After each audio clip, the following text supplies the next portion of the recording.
Hello, today we're going to be going over the coach with you. We're going to be starting up front here. Pretty much this guy here is how we're going to be getting on and off the tow vehicle, but this is also how we're going to level the camper from front to back. We do recommend trying to level the camper from side to side first. Let the tow vehicle help you do that. A lot of people have a tendency to use stabilizer jacks. That is not meant to do that. They're just meant to stabilize the camper. So use the tow vehicle, get level from side to side. Once you have unhooked, then you'll level front to back using this guy, just pretty much turning.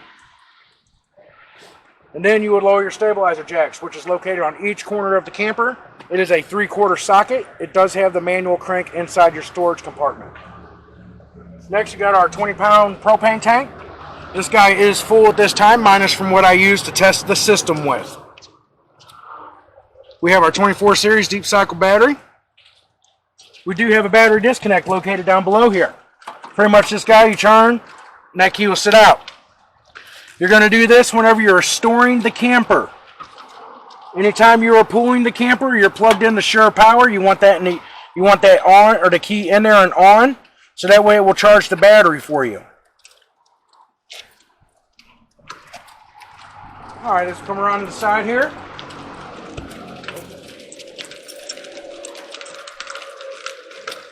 Your compartments are going to be a 751 key.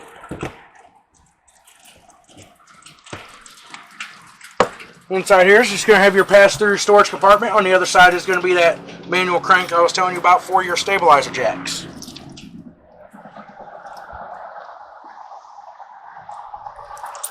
This guy here is going to be the back of your furnace. We don't want to try to hang anything here or block this area so that it can breathe properly. One thing we do recommend is getting the mud dauber screens for this to keep the wasps and mud daubers out of there.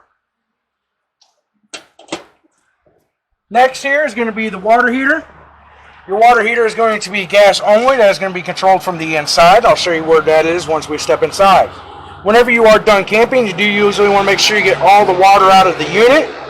To do so, once you would relieve the pressure from the water heater here, and then you're going to pull out this guy here. This is a 1 1/16 socket, and this is your anno rod. What the anno rod does is it pretty much attracts the impurities in the water, so it'll attack that rod and not your tank, because it is a steel tank. You will always check that guy whenever you're emptying the water heater. It starts out the size of a dime and work itself down to the size of a coat hanger. Once it gets down that way, then that's when you want to replace it. Next right here, we're going to have our fresh water connection. Pretty much with this guy, you put the hose in and turn it on, and you can start filling that tank. You always do want to try to monitor the tank from the inside on the control panel. Once again, I'll show you that once we're inside. Letting this guy start shooting water out of here over time, it's going to damage both the outside and the inside where it's connected.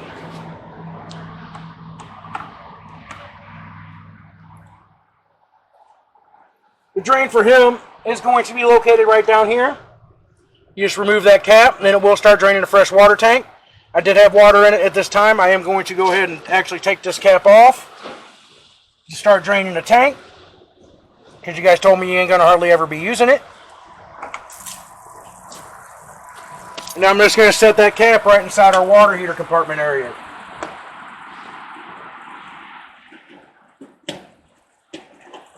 So below the city water or fresh water is going to be your city water hookup. We do always recommend that you have a pressure regulator on the water spigot first. From there you have the options to put an inline water filter, so it'll filter the water for you. Then you'll have your hose, blue or white, and that's going to tie into the here. From there you're going to turn it on. You'll have water on the cold side, but until the water heater heats up, you won't have nothing on the hot side.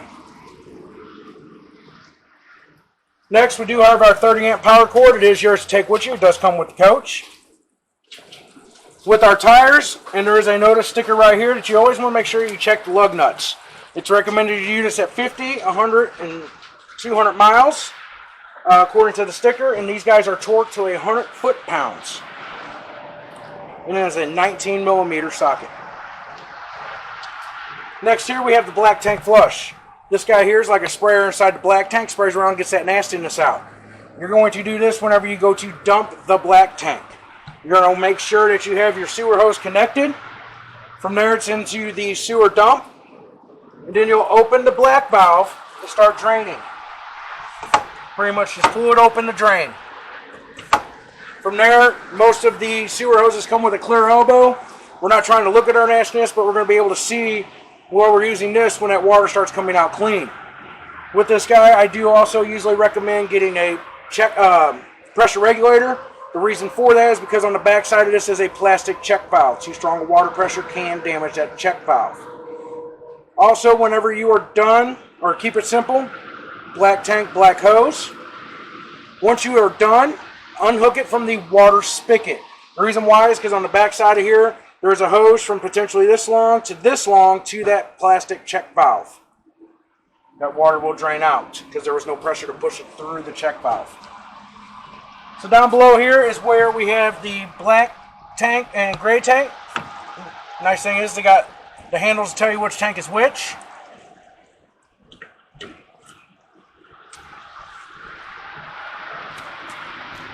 Right here, as you see, is labeled your low point drains. You got two of them, blue and a red. Pretty much what these guys are the lowest points to the water lines in the coach. Generally what I like to say is when you're done camping, take these guys off, open up a faucet in the bathroom usually. As you drive home, the air is going to flow through those lines and push any excess water out so you won't have any stagnant or bad water left in the camper. Right up here is going to be where you have your cable and satellite hookup for campground cable, or if you decided to get a satellite dish. Here on the back side, we have the spare tire. You do have the options for a backup observational camera.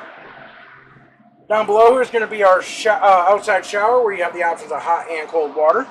This is also a 751 key. You can pull the ends off of your bumper here to store your sewer hose. It does not come with the coach, and the elbow usually does not fit in there. What I like to recommend is getting yourself like one of those plastic ice cream containers, and you can store it in there, and it'll keep it secured where it wouldn't roll around in the storage compartment and getting everything nasty.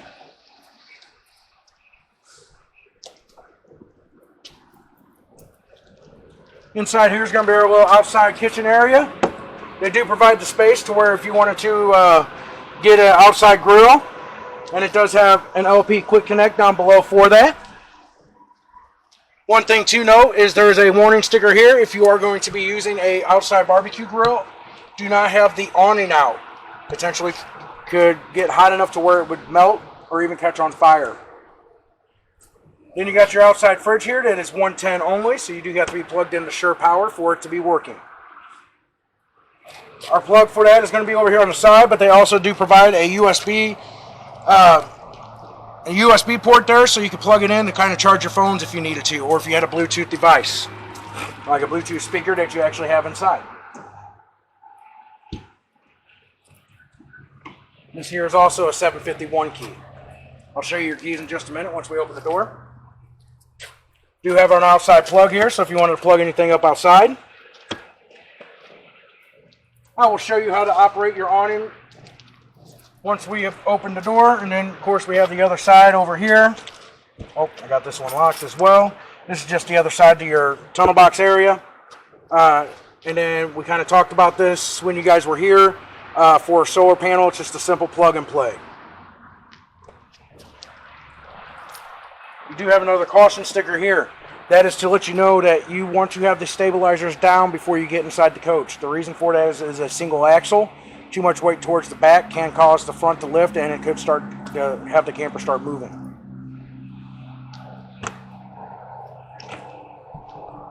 Pretty much with your door, whenever you do go to open the awning, you do want to make sure your door is straight out so it doesn't block the arm. Pretty much with your guy, you got your screen door here that unhooks from the main entry door, so if you wanted that open during the day, this even blocks so no bugs can get inside. This guy here is going to be so that you can lock the deadbolt from the inside.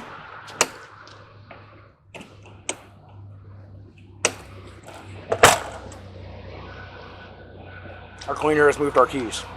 They were sitting right near the door, so we'll have to locate those here in just a moment. So as we step inside here, pretty much we've got the control panel. Up here it's going to tell you the status of your battery. Then our fresh tank, that's emptying out right now. Our black tank and our gray tank. The gray tank is going to be the kitchen sink, bathroom sink, and the shower. And then the black tank is just your toilet. Down below we have the water pump. You're only going to be using the water pump if you're using the fresh water tank. So if you're hooked to city water, you would not need to use him. Next you have your switch to turn on the water heater gas option only. When you turn it on, this DSI fault light will pop on. Pretty much it's just showing that it hasn't fired or ignited on the propane. Once it lights, that light will shut off. Then we have our 2 light switches here. Our first one is going to be just for the light right above the dinette table. The other lights on the ceiling you do have to turn on by hand. And then our light switch is going to be for our awning lights. And then to bring our awning out is going to be this switch right here. We already did talk about your awning when you guys were here previously. We are going to go ahead and bring this out again. We'll just go over it again on your virtual so you guys didn't forget nothing.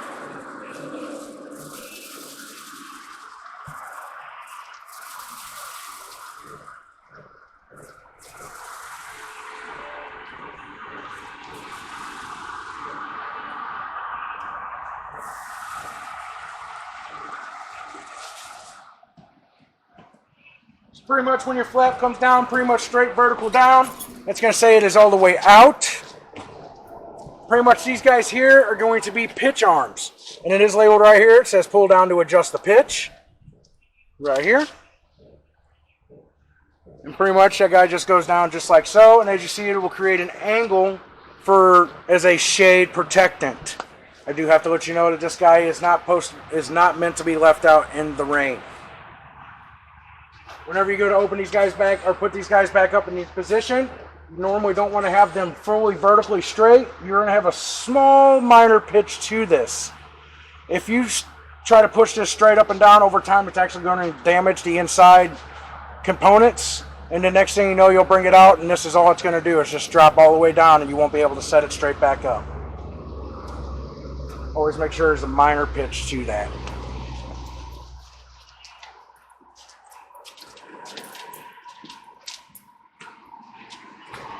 So we'll go ahead and bring this guy in. He is not the fastest thing in the world, so do please be mindful and noted of that.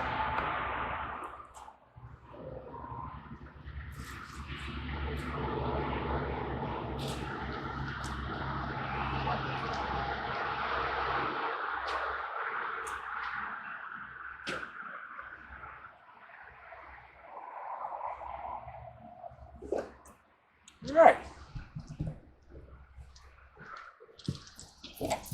As we step inside the coach, pretty much right underneath where your control panel is going to be our Bluetooth speaker. This guy does come right off the wall here. This is pretty much a charging station. Your on and off, to turn it on and to turn it off, is back here.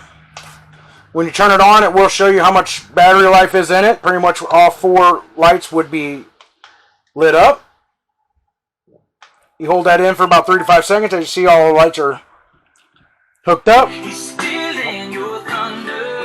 it's automatically synced to my phone on the other camper.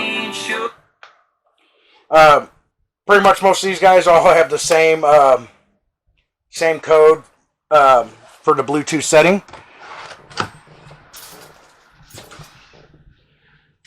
Got pretty much your dinette table here that does actually fold down into a bed by just pulling the table off. You're going to pull your 2 legs, and then they would sit on the floor. And then the table just pretty much sits right here on this guy on each side. And then you use the cushions to fill in the space. You do also have storage underneath here. You can pull this part here and access underneath on both sides. This guy here is going to be to operate the furnace. Pretty much it's in the off position all the way over.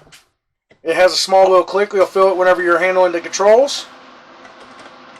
And it already kicked on us, but there is no propane on at this time, so it will shut off. Usually anywhere between 90 to 280 seconds is generally what the time frame is for that. You do have USB charging port here. That's for both the top and the bottom bunks to hook up phones for charging. You do have a light for each one as well, underneath and up above.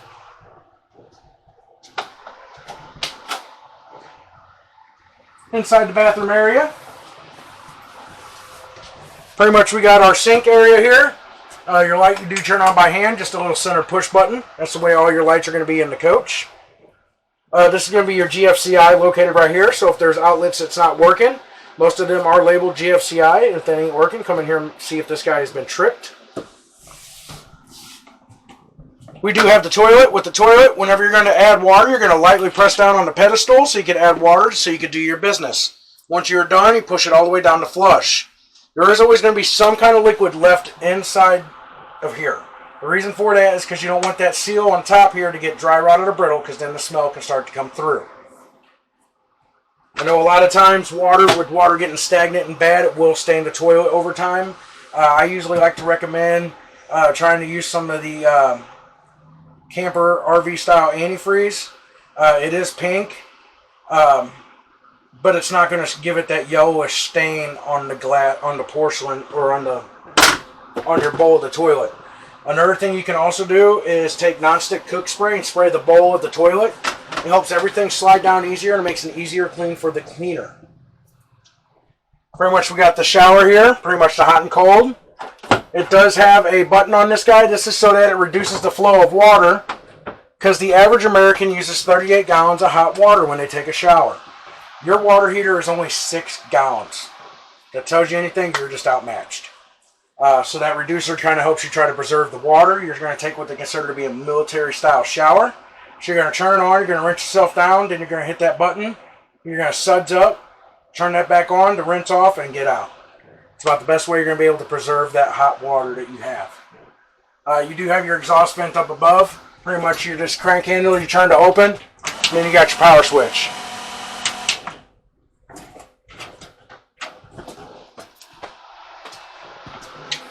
And they did provide a medicine cabinet up above for you as well. So down below here real quick is going to be our fuse control panel box. Pretty much anything that runs off the 110 or the main Sure Power is going to be on your breakers, and they do have it labeled for you as well. Anything that runs off the battery in our 12-volt system is all going to be your fuses, and they have those labeled here as well for you also. Next, we do have the fridge. It is a 12-volt style fridge. You can adjust the freezer setting itself inside here. If you turn it all the way to the coldest setting, it will start to actually cool and freeze items in the fridge. Down below, you are able to adjust the temperature of the fridge down below here, where it says set, and you just push the button to change it. Normally, we like to have it on 5 to get it nice, good, and cold. Once it has reached temperature, we usually run it between 3 and 4.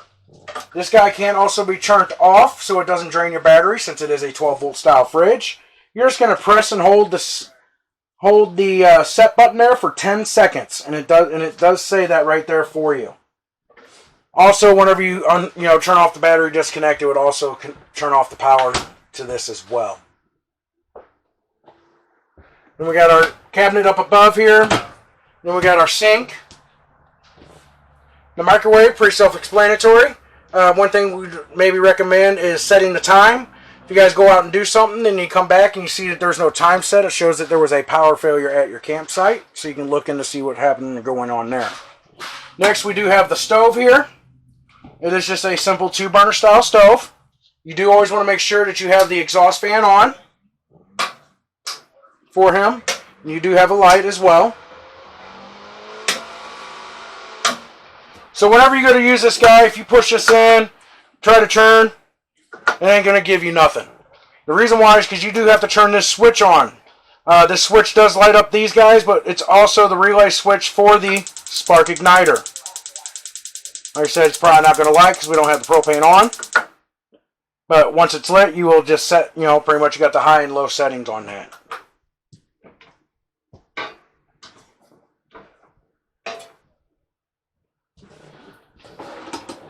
I thought she put our stuff in there.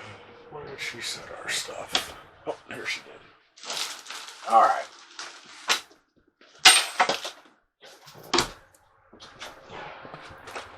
So here's going to be our 2 sets of keys. These guys are going to be sitting right inside the doorway here. This guy here is the USB hookup for that charger. So if you had it outside and using it, you can still plug it in to charge it if the battery started getting weak. Inside our manual, or our bag here, is going to be pretty much the manuals for most of the appliances in the coach. Forest River no longer makes paper manuals for the units. They are strictly online only. I will be sticking this guy right inside this drawer here. And then pretty much you do got your storage space down below here. As you see, I do have a couple panels taken off here.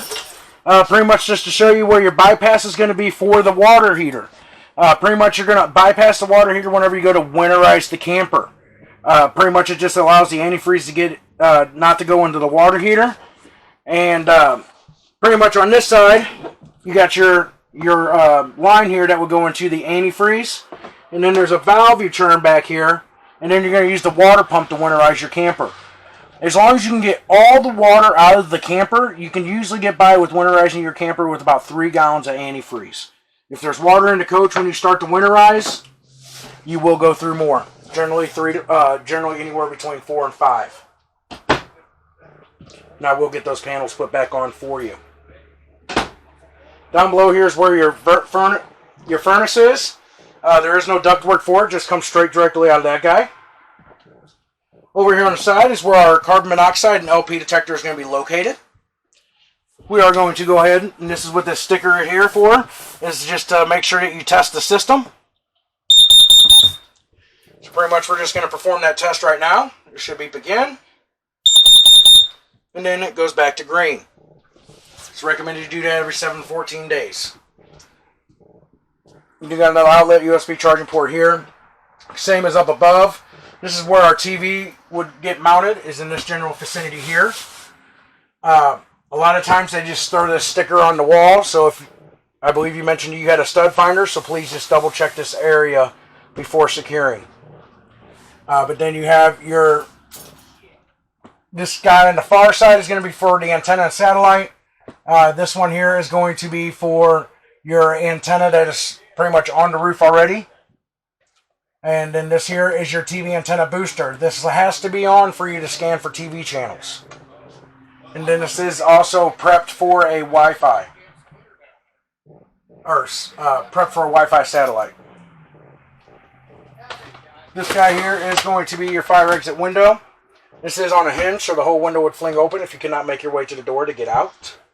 Even on a nice day, you can actually kind of prop this open. You turn on your fan in the bathroom, kind of create a little attic flow.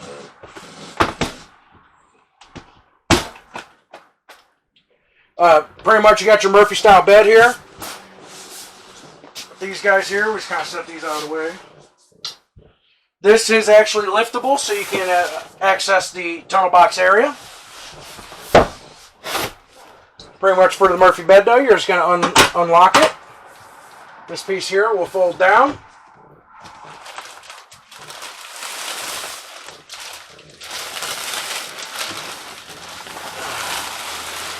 And then this here will fold over.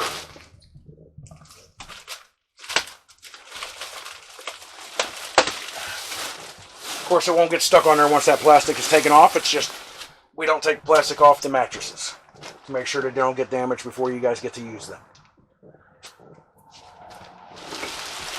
And this guy can be in the up position or down position during travel. It doesn't really matter.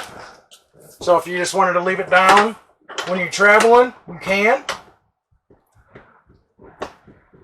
Just make sure if you have it though up, it is locked. Then you got storage up above here. And you do have your storage here as well. You do got this sticker here, just pretty much shows you where the wiring is if you decided to put solar panels on the roof. And it's all pre-wired, it's all inside there, and it just pretty much, that's the cutout for the controller. And then we do have our fire extinguisher as well. Pretty much from there, we have made our way around the coach. Hopefully I was knowledgeable enough for you guys in this virtual walkthrough. If you guys do have any questions, please feel free to call and ask, and we will do our best to answer those for you. Thank you and have a wonderful day.